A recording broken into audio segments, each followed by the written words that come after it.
Hey guys, History Nerd here, and we're doing something a bit different, something a bit new, certainly something that I hope will continue and grow on this channel. But I am here with a game called War the Game, and this is going to be a little sort of impressions review type series. Just to put this out there, right at the start of the video, I was contacted by the developer, who suggested that I might want to take a look at this and did provide me with a review code for the game. So, yeah, FYI, I haven't purchased this. As you can see, this is a review build. So yeah, basically, what the review build lets me do is just take a look at all the features and lets me play whatever level I want. But to start off with, let's just talk a little bit about this. It's a game where you play as a AI who is put in charge of fighting wars across the globe. And as we can see, Annexation, Battle of the Pacific. It quite literally is all across the globe. So the only area that I don't think has much conflict going on is Australia and a little bit of the South Pacific here. However, in different game modes, those areas of the map are accessible. So if you are from Australia and you're sitting there thinking, well, why aren't I included? Don't worry, you are. So basically, you're this AI who's in charge of fighting countries' wars for them, and as you gain success throughout different missions, you do get paid, which you know, goes into your balance, which will allow you to purchase other units later on. Perhaps if you're successful and are able to bank up some money at the start of the game, then later on missions will be easier because you don't have to wait for your country to make as much money. Anyway, first things first, let's take a look at the options menu because I think that's a great place to go. Stats, we've got nothing. So I think that's because I'm not in a mission at the moment. I have played a few of these missions just to get a handle of the game, and yeah, so I would assume that this is based upon the mission. We can go into the settings. You can see sound effects, music, full screen resolution, brightness, rendering, hush the in-game tutorial, and you can rewind the in-game tutorial to the beginning. Then we've got game, which allows you to save, load, select the next operation. So while you're in a battle, if you're like, well, I'm getting sick of this, or you're not going to win, or you're curb stomping or whatever, you can just go to that and get back to the main screen. Then we've got the operation, which obviously we're not in, the diplomacy, which obviously we are not in, and then the guide, which will help you and sort of give you little bits of tips about things. So here we got our infantry, our armored, our fighter squadron, facilities, battles, controls, and of course, miscellaneous. So, yeah, that pretty much covers the option menu. There's not much here, but it's a very simple strategy game. You don't need a lot to do what this game does. So let's go ahead and take a look at the last tutorial mission, Backlash, and we can get in and take a look at some of the meat and potatoes of the game, if you will. Nations in the region are outraged by the USA expansion. The Arab nations are launching an attack to liberate Tehran and Baghdad. Make sure they do not succeed. So that friendly AI voice is sort of you slash, you know, your... No, come on. Let's get you guys moving. We're gonna need you. No, come on. Let's get everything here. There we go. Move the armor down. We might as well move this extra infantry unit down, and we'll move this armor down as well.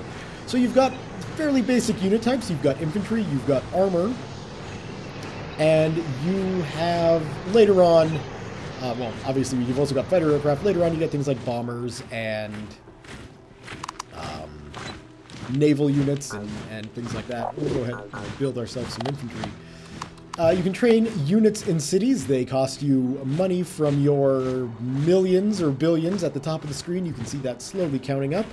That is the wealth of, in this case, America. Let's see if we can't...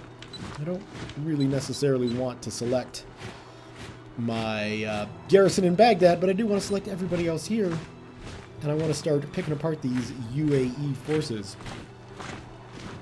Granted, I don't know if these are the actual United Arab Emirates in the game, but that's what I call them because in my head, that's what they equal. So, we've got everybody selected. Let's go tell them to attack this column of 2 tanks down here. So, as far as gameplay goes, infantry is the same, no matter who you are. Armor's the same, no matter who you are. Aircraft are the same. Basically, all units are the same. You're rated at a strength of 100. And basically, what you want to do is attack enemies with the superiority of numbers, so you can United sort of Arab curb stomp Nations them if started you a have battle to. near Baghdad. Or if you want to. I mean, you can curb stomp them because that's basically the whole gist of missions in the game. So you can see here, we've got a little pie chart that's representing our forces versus the UAE forces. And at the moment, we're doing fairly well, but they do have reinforcements rushing in. We'll see if these are going to be a problem. I don't think they will be. We've almost taken care of all of their tanks, and as these reinforcements walk in piecemeal, they shouldn't really have a chance to overpower us, but we will see. The battle near Baghdad is still in the balance. Yes, I can see that. We might need to move in some reinforcements, so we'll go ahead and do that. And we'll move this unit that we just trained in Tehran down to Baghdad. Now, infantry in cities do get a bonus for defending. They get 2 times the bonus. So 1 infantry unit in a city is worth 200 strength points. So that's something important to remember. And in fact, let's see if we can't. We don't have enough money. We need $1 billion to train infantry, and we are close, but not close enough. I'm hoping this unit here can sort of shift the balance in our favor. And as you can see, the pie chart is sort of Baghdad is still in the balance. Shifting over. Now with our infantry involved, we're back into the sort of big mouth Pac-Man, looking like we're gobbling up the flag of the United Arab Emirates. And so this is the combat of the game. You just throw units at each other, and yeah, whoever throws the most units in wins. So it's fairly simple when it comes to the combat. And obviously these tutorial missions try to keep things as simple as possible because you're learning the game, and you know, it's kind of necessary to keep it easy. One of the cool things about this, and it'll come into play in later missions, but as you can see, you play on a globe. So it's not a flat map like a Paradox game. No, it's actually the globe, which is pretty cool. So we can see we curb stomped a lot of those units, but we've got some infantry marching in from Turkey here. So let's select our army. Now what we can do is just do a long hold down of the right button and merge together damaged units. That is the only way I've found anyway that you can repair units. If you plop them in a city, you cannot repair them. You're just going to have to make new ones. So that's something to keep in mind. And you might be noticing this circle. This circle denotes the range of your aircraft. Fighters have less range than bombers, so that's always something to keep in mind.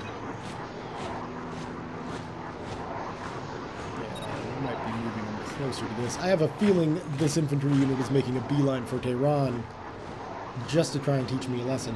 Now, all units do not move at the same... Oh, excuse me, hiccup coming in. All units don't move at the same speed, obviously. Aircraft move quite quickly. And armor move faster than infantry. However, when you've got them stacked together, unless you do a double right click, they're going to move at the speed of the slowest unit. So that is kind of helpful. So that was the tutorial. Let's go ahead and take a look at something that's going to be a bit more meatier. And I don't mean a space rock. I mean, you know, good steak is nice and meaty. Let's load up Balance of Power. Germany and France are fighting out a centuries-old rivalry. Both want to hire you to give them the edge. They pay 200 million and an additional 200 for each star gained.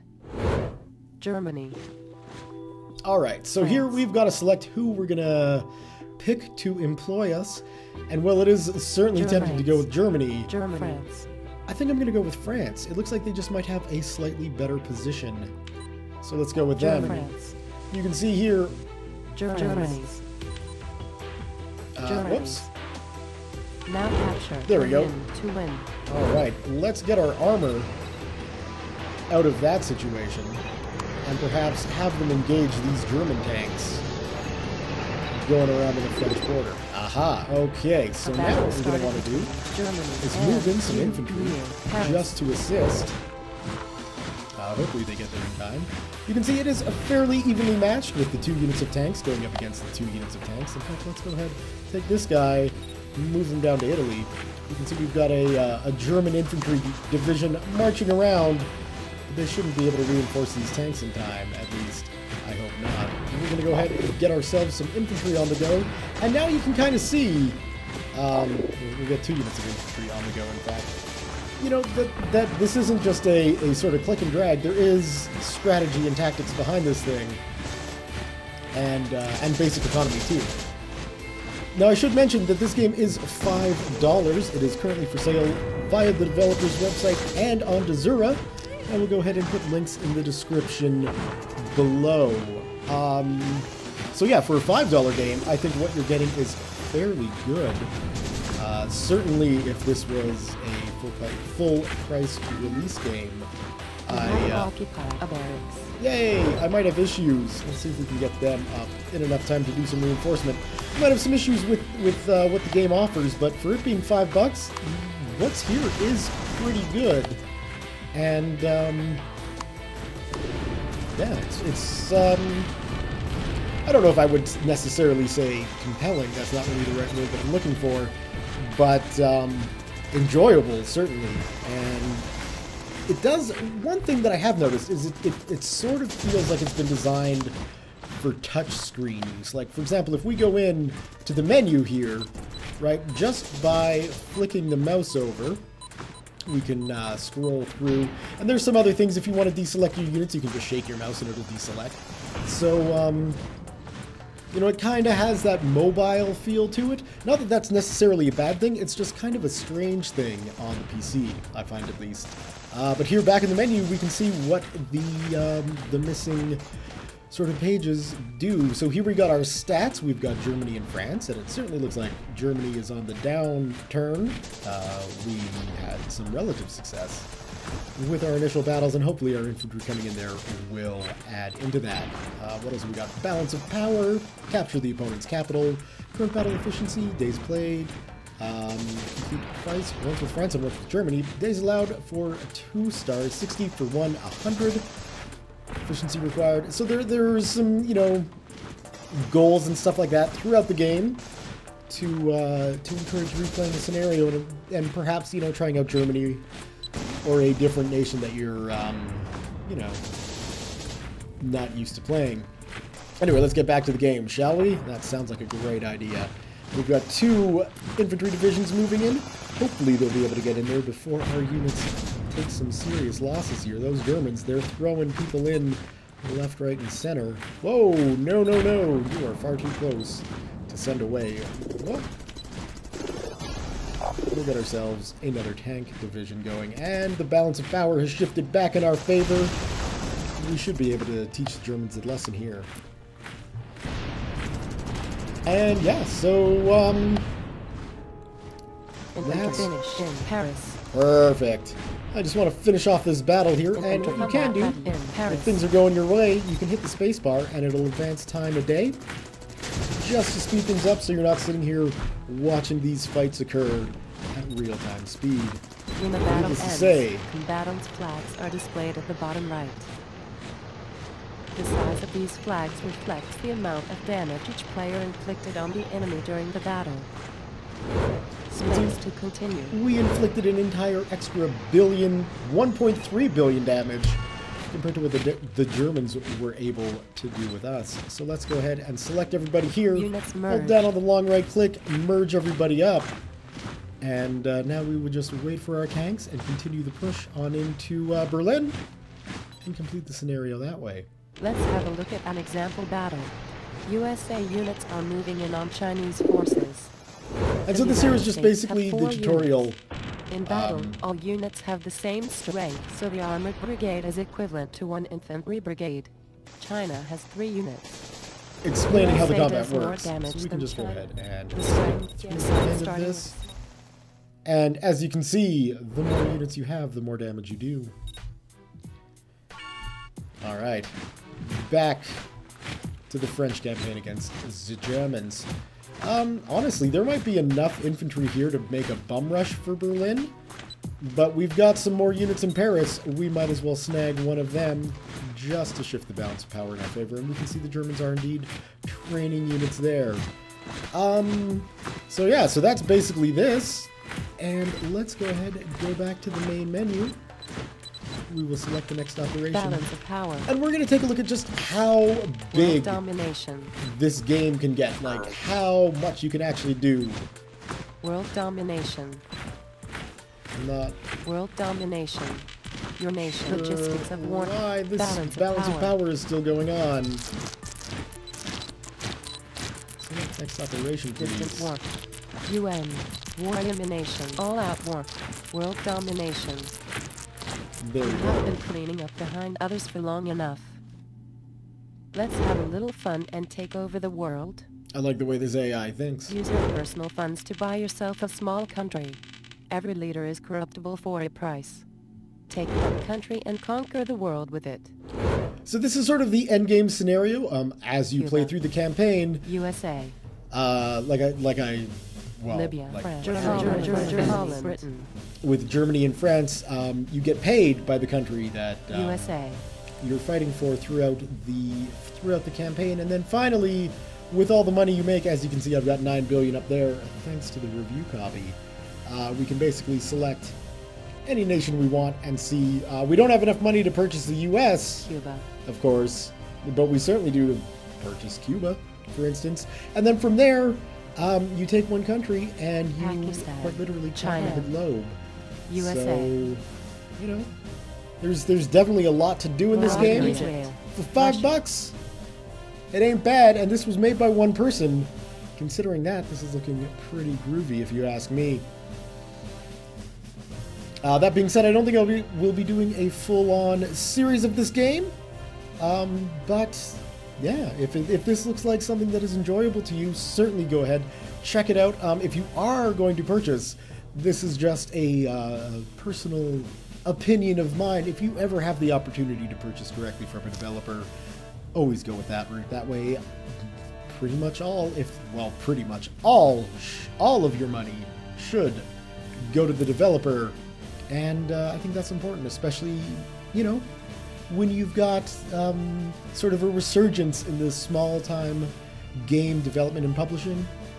It's pretty important to support the developers that are putting something relatively new out, and you know, even just a unique idea to kind of get away from, you know, where we're currently at with, for example, AAA games. Anyway, that's enough of a rant on the current status of the gaming industry. This has been War the Game. Again, if you guys are interested, check it out on Zura or the developer's website. And yeah, thumbs up if you have enjoyed this video.